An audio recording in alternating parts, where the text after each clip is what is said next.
Hello ka-RTB, sa mapagpalang araw ng linggo. Ngayon po ay katatapos lang natin magsimba at nandito tayo sa Winfield, Alabama.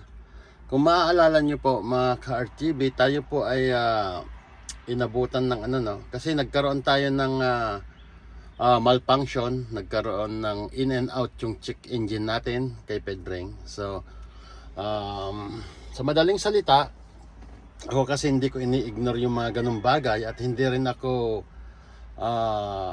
panatag na i-drive yung may in and out. So pag nag-pop up yung mga ilaw natin sa dashboard, most especially sa mga warning or anumang ilaw dyan, anumang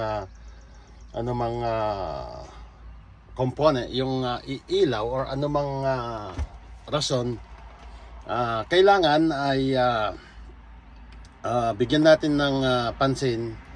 Mas especially hindi naman tayo nagsisiti, no? Hindi naman tayo paikot-ikot lang para malapit lang sana. Imagine mo yung mga biyahe natin, 5 days papunta rito, 5 days pa uwi. So about mga 60 hours po yung natin, kasi ang allowed lang po na driving dito sa US split time is 11 hours, not more than. Kailangan 10.5 ganon, 10 oras kalahati. Kung medyo malayo-layo ka naman sa mga truck stop, pwede mong isagad, at kung talagang hindi aabot, pwede ka namang kung may konsiderasyon naman sila, but hindi everyday, kasi pag everyday intentional na intentional na yan. So balik tayo sa ating pakay kung bakit tayo nagkaroon ng isang video. Kasi last week nag-deliver tayo ng Tuesday 19, and pagdating ko naman sa customer is okay, nawala yung check engine niya. But ang problema ng check engine is, alam naman natin yung mga 2023 model na Peterbilt na ganito, especially sa Packard engine, nagkaroon ng issue sa injector. But mahirap kasing ipilit yung atin pagdating sa dealership, kasi under warranty. Ngayon nag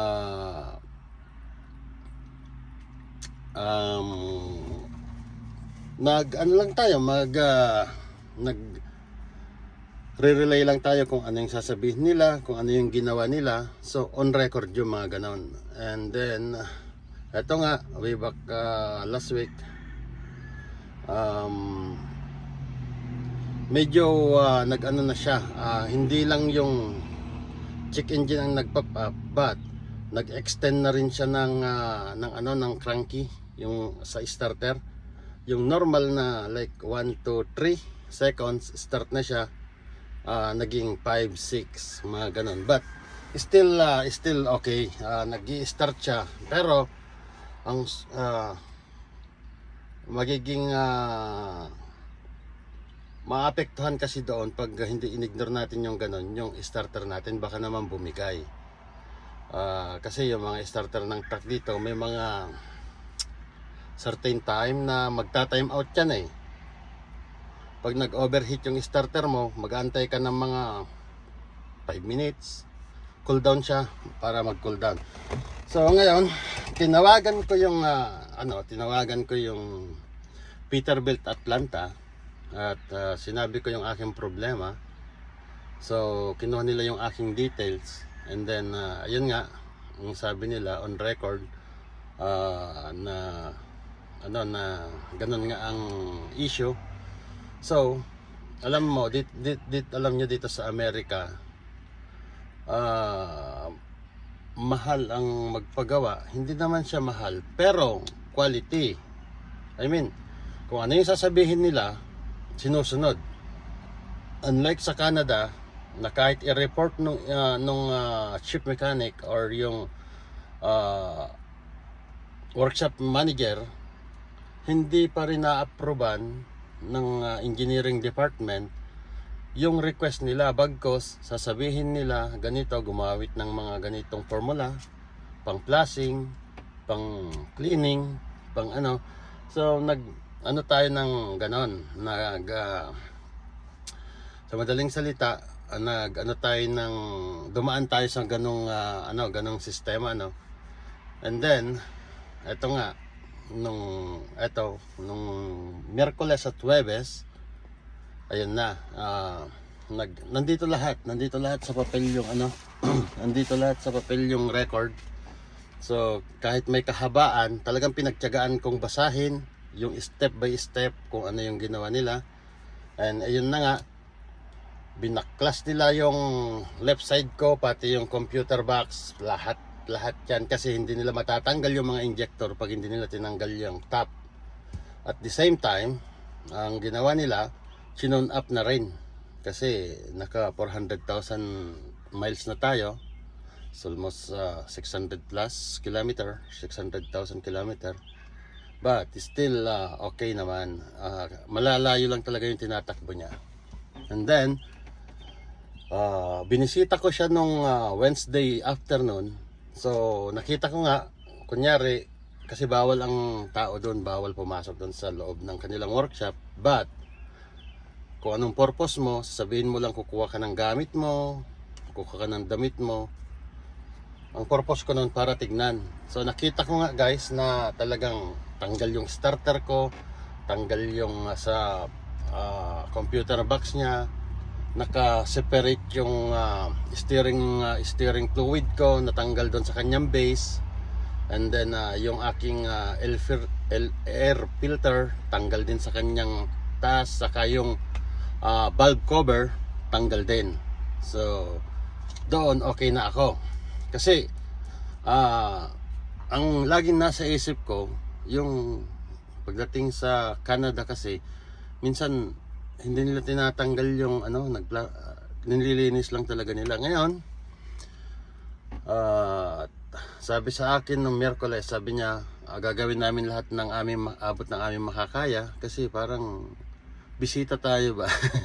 At hindi sila, may mga job order sila doon, but hindi rush. Pero sa atin kasi, sinabi ko kasi yung sitwasyon, may load ako sa Friday, pipick upin dito nga sa about 2.5 hours away. Punta tayo ng Alabama, and then pag uwi natin, dadaan tayo ng Mississippi, Memphis, and then lulusot tayo ng Kansas City, Missouri. Ayan, so ayan guys, yung natin, yung nangyari. Ngayon, si Pedring ay parang brand new kong humatak. Pinalitan yung anim. Although pinalitan na sa Canada yung dalawa noon, pero sabi nitong, ang galing nito, ang galing, na-appreciate ko yung kanyang service at customer quality. Ang sabi niya, walang silbi na napapalitan natin ito walang silbi na pinalitan nila itong injector kung nag-iwan sila, kasi yan ay may recall, alam nila yan. But siguro ang issue niyan is sa warranty, noon sa warranty department, ayaw nilang gumastos. Pero bumili tayo ng warranty natin na 1.5 million kilometers. Kilometers. Pero sa ganitong biyaheng bilis mo, nakaka 600 na tayo. So meron pa tayong 900,000 kilometers. So ayan, balik tayo dun sa issue ng so nung Huwebes ng tanghali, tinawagan ako. Sabi nila na ikabit na, but yung mga ibang parts hindi pa na ikakabit. Pero yung injector, pinicturean nila sa akin, at yung mga injector 6 napalitan siya nung yung bagong injector ng mga 2025 ngayon. Kasi parang siguro sa part ng mga engineering, sa mga production, siguro nagtry din sila na maglabas ng mga bagong injector na eco, yung eco, yung parang less fuel, more power. So siyempre mga hinahatak natin hindi naman magagaan yan. Eto nga at sabi sa akin nung workshop manager, don't worry, gagawin natin lahat ito, kabitan natin kung ano yung nararapat, palitan natin kung ano yung mga dapat. So ayan guys, tiwala naman ako kasi mapipil mo yung tao pagkausap mo, pambobola ba yan or totoo. So the next day, ganun pa rin, sabi niya sa akin, ito yung pinagpalitan natin, ito yung pinagpalitan namin. Nagyan pa nga ng number kasi parang iaano yata nila yon, isesend yata nila doon sa engineering ng yung mga sa production ng Siyempre, i-experiment nila yon kung ano ba yung i-improve nila, ano ba yung bumigay, ano ba yung i-examine nila yan. So madaling bahala na sila, trabaho na nila yun. And then ito guys, at ito yung aking binayaran. Ito yung aking binayaran. Kasi dito okay. Sa amin, sa warranty namin, 101% na isesend nila yung kabuuan ng cheque na yan na binayaran mo ngayon. Yung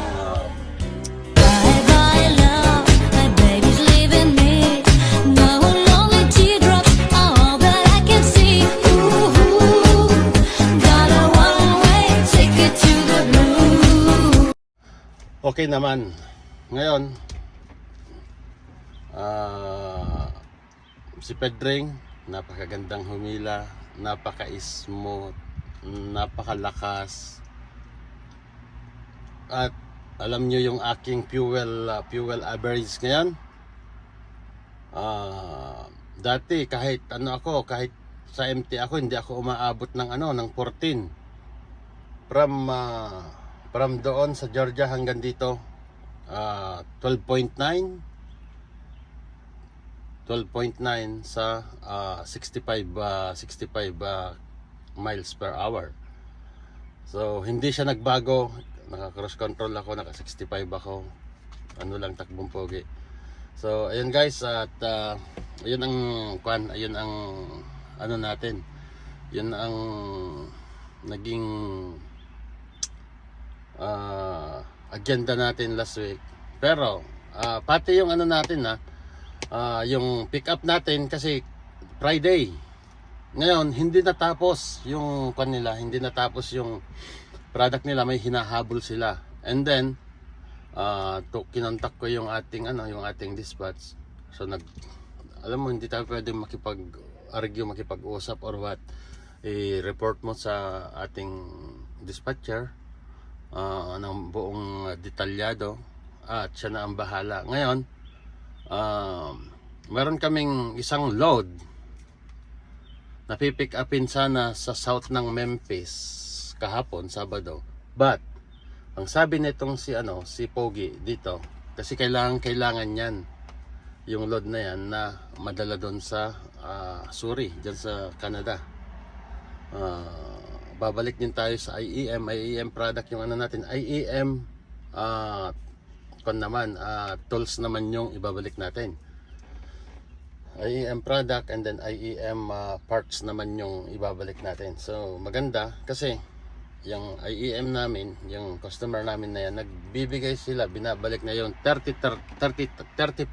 of fuel surcharge namin, kasi nga mahal ang crudo ngayon. Every pakrudo ko, magkakarga ka ng mga 160 gallon, so that 800 something times 1.39, so mga pa rin yan, 1,000 plus pa rin. Ganon. At ito, so far so good naman tayo, kasi binayaran tayo ng 500 per day para magtambay, magantay. Nakakainip din yung magantay, kasi lalo ngayon, linggo, Ayan, nagsimba nga tayo. Kagagaling lang natin sa simbahan. And then, bukas is holiday dito.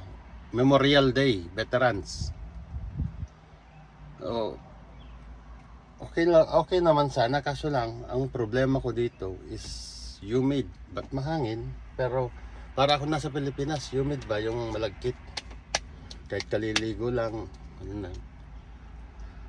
Siguro, mamayang gabi nagbook ako ng ano natin ng hotel natin diyan sa ano, dinala ko lang si Pedring, rinap ko yung trailer doon nung Biyernes doon sa ano, doon sa customer. 24 hours naman yung security nila doon at ibinilin ko rin, naka-login din yon. Okay naman, so nag-log out ako and then yeah, chill tayo. Ngayon, ginagawa kong service to si Pedring. So ayan guys, maraming salamat at God bless.